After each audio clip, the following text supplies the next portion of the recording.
So yeah patient story అని చెప్పాను కదా. సో ఒక పేషెంట్ వచ్చారండి. So for some middle age, his main issue was he's having pain on upper back tooth region and lower back tooth region. So he mainly came to us because ఆయన wife మన దగ్గర treatment చేయించుకొని she's happy with our treatment. So he wanted to do the same. So నేను చెప్పాను. So after all diagnosis and all, I just suggested him root canal for both teeth and caps. So he was like, he told me this thing. So వాళ్ళ విలేజ్లో అంట అందరూ ఒక ఆయన దగ్గరికి వెళ్తారంట.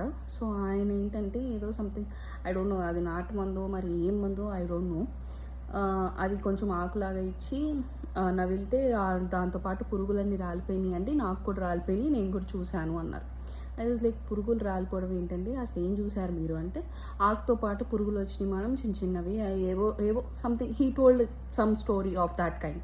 So దానివల్ల ఇంకా నాకేం పెయిన్ లేదు అది తినిన తర్వాత. సో మోస్ట్ ఆఫ్ దెమ్ వాళ్ళకు కూడా అలానే పెయిన్ ఏం లేదు, అందుకని వదిలేశారు అని చెప్పారు. ఐ వాజ్ లైక్, ఇంకా 2026లో కూడా ఇలాంటివి నమ్మే వాళ్ళు ఉన్నారా అని I was literally shocked.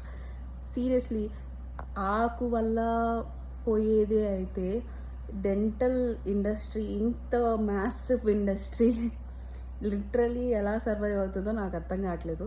So the thing is, whatever he's feeling, ఆ పెయిన్ పోయింది, whatever it is, pain పోవచ్చు, I don't know whatever medicine they are giving.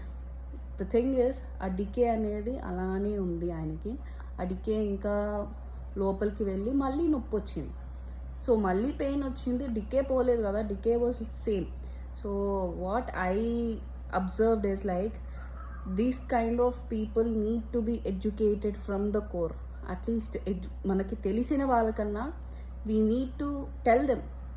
మనమే వెళ్ళి మనమే చెప్పాలి. లేదా ఇలాంటి వీడియోస్ ఏమన్నా, ఇట్లాంటి వీడియోస్ చాలామంది చేస్తూనే ఉన్నారు. సో అయ్యన్నా వాళ్ళకి చూపించి educate them so that they give importance to their oral health. So that is what I want to tell.